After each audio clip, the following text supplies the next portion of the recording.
Hello साथियों, नमस्कार।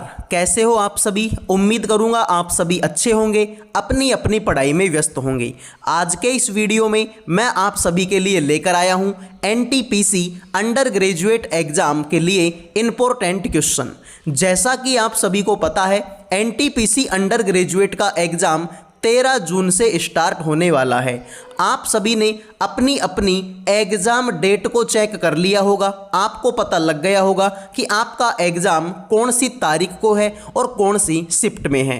किसी का एग्ज़ाम 13 जून को होगा, किसी का 14 को होगा, किसी का 15 को, किसी का 16 को, किसी का आगे आने वाले दिनों में होगा। तो जो भी बच्चे एग्ज़ाम देने वाले हैं, इस वीडियो को लास्ट तक देख लेना। मैं एक बार फिर से आपसे रिक्वेस्ट करता हूं मेरे भाई कि वीडियो को लास्ट तक ज़रूर देख लेना।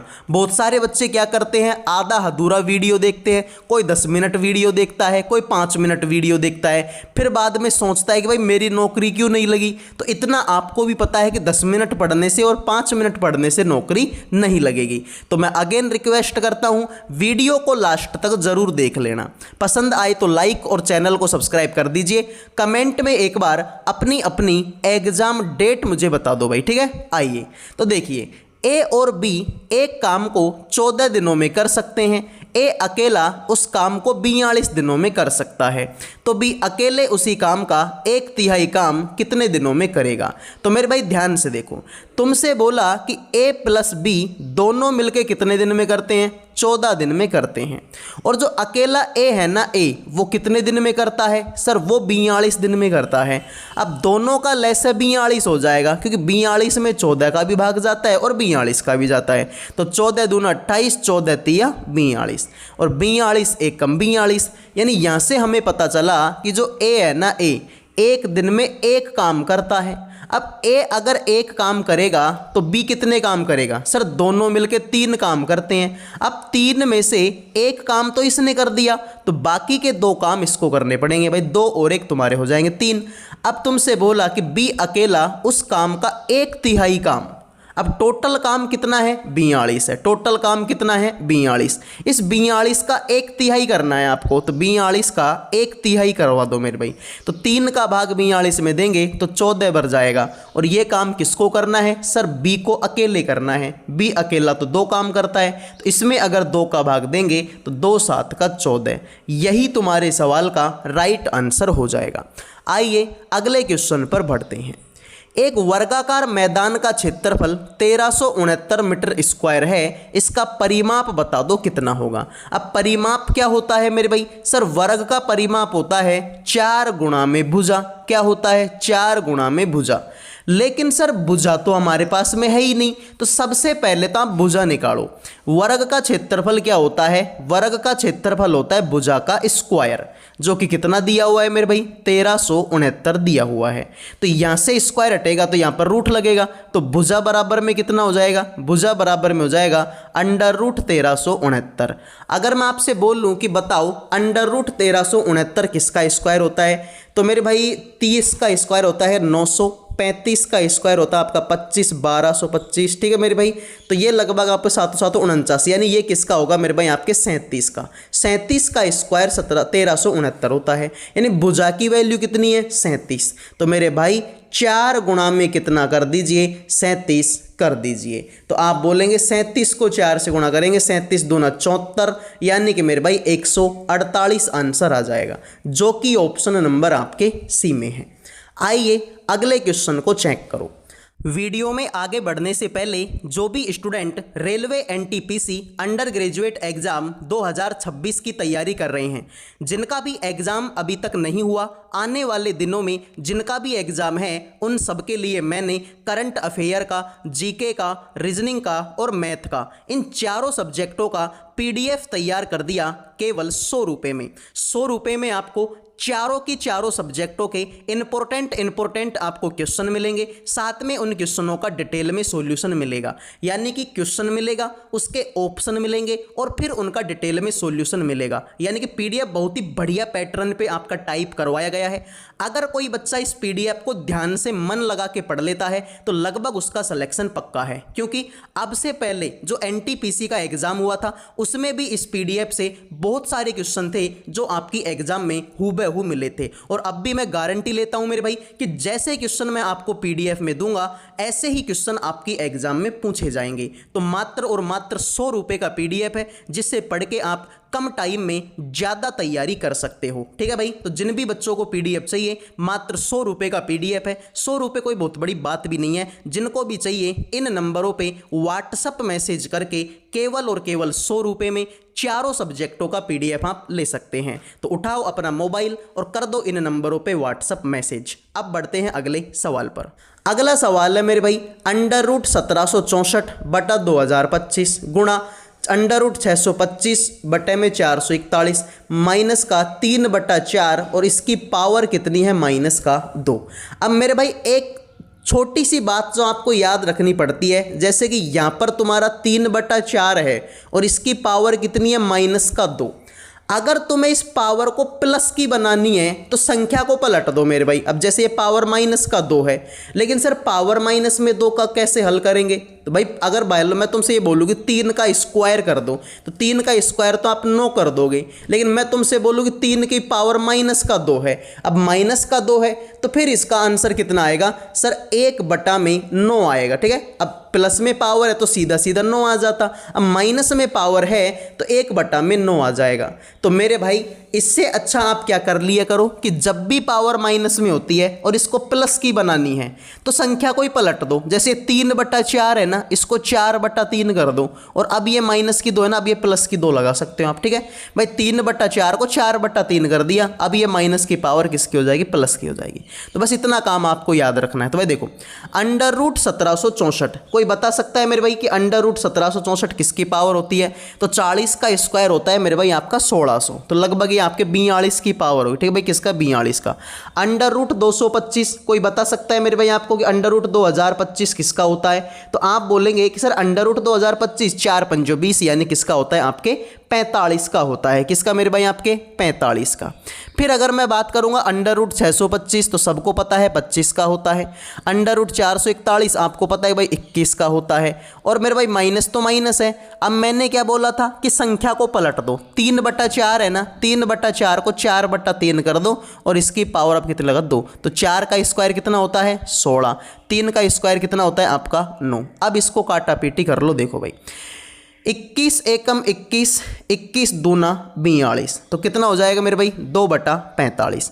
अब इसके बाद में अगर मैं इसको 5 से काट दूं तो मेरे भाई 5 25 और 5 नाम का 45, तो ऊपर क्या बचा? 5 दूनी 10, ऊपर 10 बचेगा, नीचे क्या है? यहाँ पर 9 है। कितना? 9। और यहाँ पर मेरे भाई माइनस का 16/9। तो मेरे भाई ध्यान से देखो, अगर मैं इस सवाल को करना चाहूँ तो 16 में से 10 घटेगा तो कितना बचेगा भाई? माइनस का 6/9 बचेगा।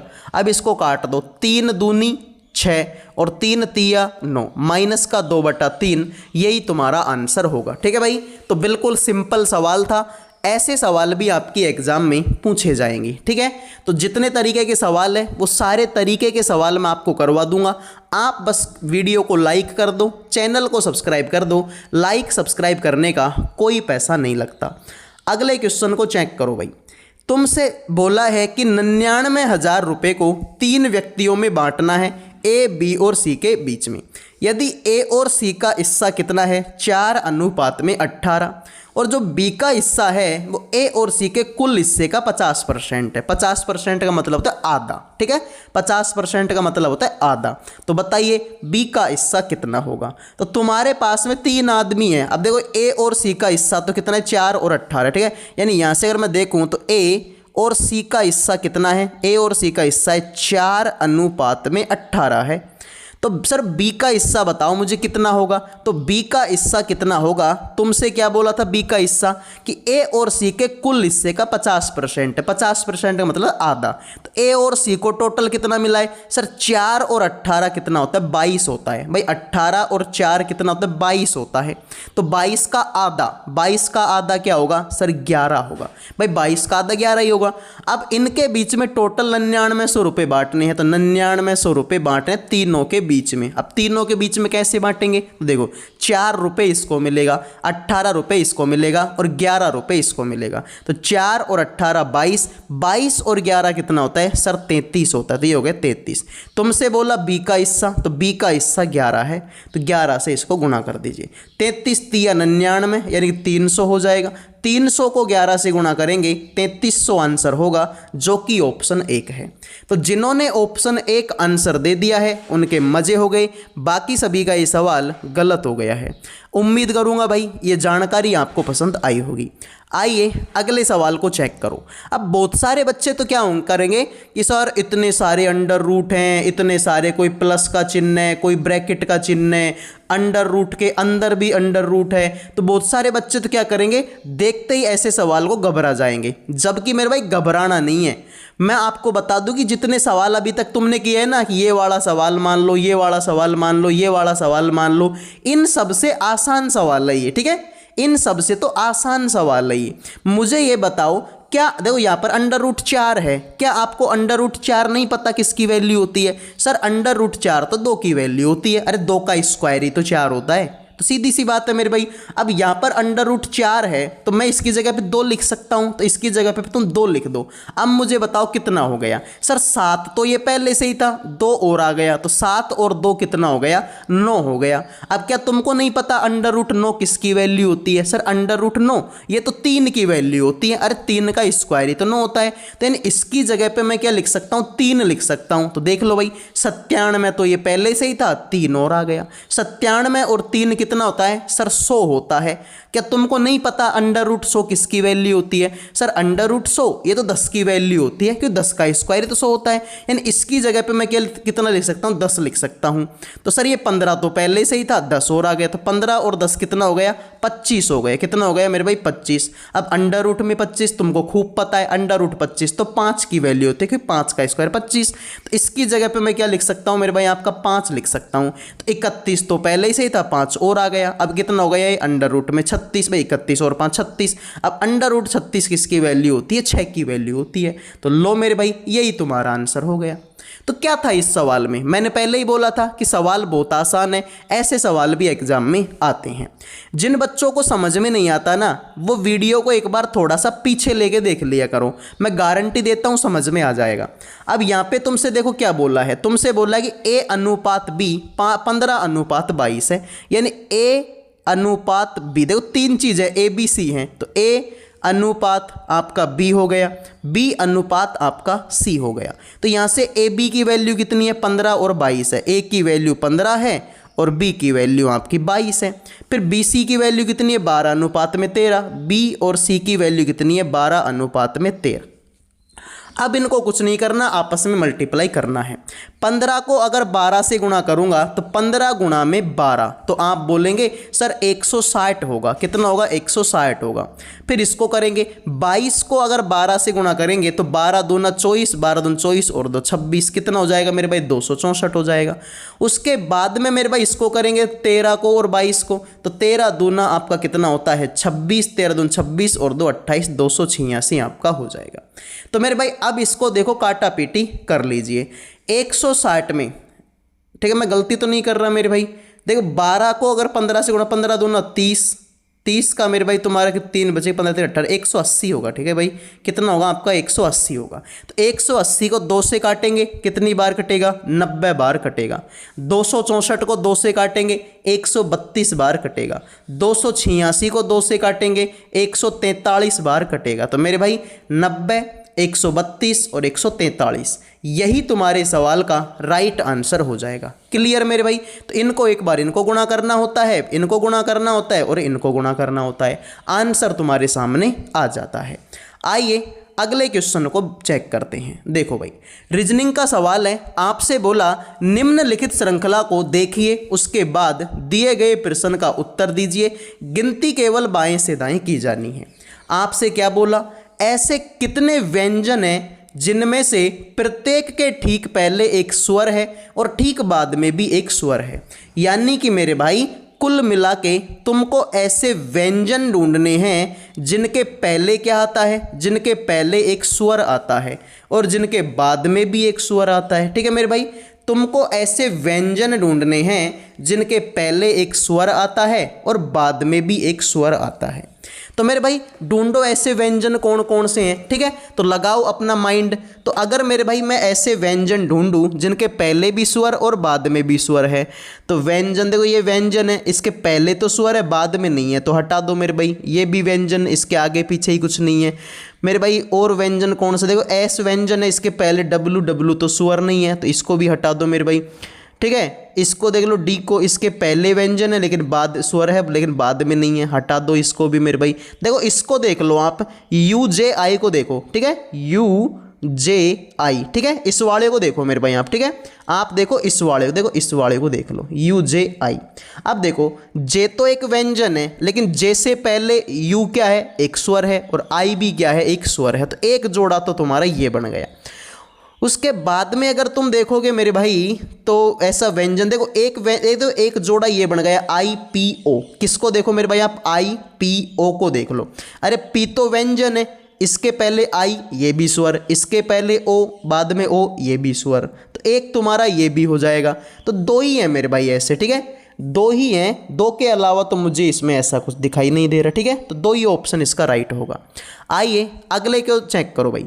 तुमसे बोला ए और बी मिलकर किसी काम को 10 दिन में करते हैं, बी अकेला 15 दिन में करता है, तो ए अकेला उस काम को कितने दिन में करेगा। तो मेरे भाई ध्यान से देखो, ए प्लस बी दोनों मिलके 10 दिन में करते हैं और बी अकेला उस काम को 15 दिन में करता है। तो दोनों मिलके मेरे भाई 30 लगा लो भाई, 30 में 10 का भी भाग जाता है और 15 का भी, तो 10 तिया 30, 15 दूना 30। तो यहाँ से हमें क्या पता चला कि जो बी है ना, बी वो एक दिन में 2 काम करता है।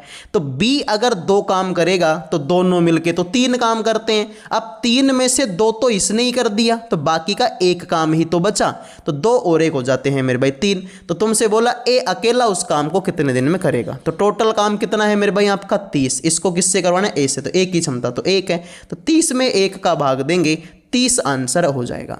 तो जिन्होंने भाई सी आंसर दे दिया है उनका सही हो गया, बाकी सभी का ये सवाल गलत हो चुका है। आइए अगले क्वेश्चन को चेक कर लेते हैं। अगला सवाल चेक करो मेरे भाई, दी गई श्रृंखला में प्रश्न चिन्ह के स्थान पर क्या आना चाहिए। फटाफट बताएंगे भाई इस सवाल का आंसर क्या होगा। तो भाई देखो 57 में 1 जोड़ेंगे तो 58 होता है, 58 में 4 जोड़ेंगे तो 62 होता है, 62 में 9 जोड़ेंगे तो 71 होता है, 71 में 16 जोड़ेंगे तो 87 होता है, 87 में मेरे भाई आपका कितना जोड़ोगे 112 हो जाए, तो मेरे भाई 13 और 12 25 होता है, ठीक है भाई। देखो तो 1 को लिख सकता हूँ मैं 1 का स्क्वायर, 4 को लिख सकता हूँ मैं 2 का स्क्वायर, 9 को लिख सकता हूँ मैं 3 का स्क्वायर, 16 को लिख सकता हूँ मैं 4 का स्क्वायर, 25 को मैं लिख सकता हूँ 5 का स्क्वायर। 1 2 3 4 5 आगे आएगा 6, तो 6 का स्क्वायर कितना होता है 36 होता है। तो 112 में कितना जोड़ दो 36, 112 इसमें अगर 36 जोड़ेंगे 148 आंसर हो जाएगा। तो जिन्होंने मेरे भाई 148 आंसर दे दिया उनका सही है, बाकी सभी का गलत है, ठीक है। सवाल के ऑप्शन गलत है, ये ऑप्शन पिछले वाले सवाल की टाइप हो गए, ठीक है। तो राइट आंसर कितना होगा 148। आइए मेरे भाई अगले क्वेश्चन को चेक करो।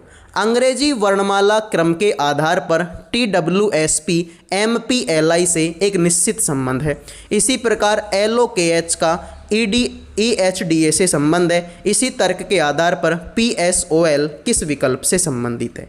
तो मेरे भाई ध्यान से देखो, TWSP T आएगा 20 पर, W आएगा 23 पर, S आएगा 19 पर, P आएगा 16 पर। इसको देखेंगे, M आएगा 13 पर, P आएगा 16 पर, L आएगा 12 पर, I आएगा 9 पर। देखो 20 में से अगर 7 कम करूँगा तो 13 आता है, 23 में से 7 कम करूँगा 16 आता है, 19 में से 7 कम करूँगा 12 आता है, और 16 में से 7 कम करूँगा तो 9 आता है। सब में से 7 7 7 7 कम करने हैं, तो सेम काम इसके साथ में कर दो भाई। P आएगा 16 नंबर पर, S आएगा 19 पर, O आएगा 15 पर, L आएगा 12 पर। 16 में से 7 कम करेंगे 9 नंबर पर I आता है, 19 में से 7 कम करेंगे 12 नंबर पर L आता है, 15 में से 7 कम करेंगे 8 नंबर पर H, तो ILH इसी ऑप्शन में है। जिन्होंने मेरे भाई सी आंसर दे दिया है उनका सही हो गया, बाकी सभी का ये सवाल गलत हो चुका है। ठीक है, तो सी आंसर देने वालों की मौज हो गई, बाकी सभी का गलत है। आइए अगले क्वेश्चन को चेक करो। कथन और निष्कर्ष का सवाल है। तुमसे बोला कि कुछ बल्ब लाइट हैं और सभी बल्ब आपके चुंबक हैं। तो मेरे भाई देखो, तुमसे क्या बोला कि कुछ बल्ब हैं जो कि आपके लाइट हैं और सभी बल्ब आपके चुंबक हैं। अब जितने भी बल्ब हैं वो सारे के सारे चुंबक हो जाएं। ठीक है, थोड़ा सा और बेटर डायग्राम बनाता हूँ। कुछ बल्ब आपके लाइट है, तो मेरे भाई ये बल्ब का गोला है। ठीक है, ये किसका गोला है मेरे भाई? आपके बल्ब का। अब इनमें से कुछ बल्ब ऐसे हैं जो कि लाइट हैं और सभी बल्ब आपके चुंबक हैं। जितने भी बल्ब हैं वो सारे के सारे चुंबक हैं। अब तुमसे बोला कम से कम कुछ चुंबक लाइट हैं क्या? बिल्कुल मेरे भाई, देखो अगर आप ध्यान से देखोगे तो आपको पता चलेगा ये किसका गोला है? सर लाइट का। ये किसका गोला है? चुंबक का। तो ये है तो सही मेरे भाई, एक दूसरे को काट तो रहे हैं ये, इसका मतलब मेरे भाई पहली बात तो सही है। कुछ चुंबक बल्ब है क्या? बिल्कुल मेरे भाई, देखो चुंबक का गोला इतना बड़ा है, बल्ब का गोला इतना सा, लेकिन है तो इसके अंदर ही, तो ये बात भी सही है। तो एक और दो दोनों अनुसरण करते हैं। जिन्होंने एक आंसर दे दिया है उनका सही हो गया, बाकी सभी का गलत है। उम्मीद करूंगा मेरे भाई क्लास आपको पसंद आई होगी। पसंद आई है तो वीडियो को लाइक करो, चैनल को सब्सक्राइब करो। जय हिंद, जय भारत।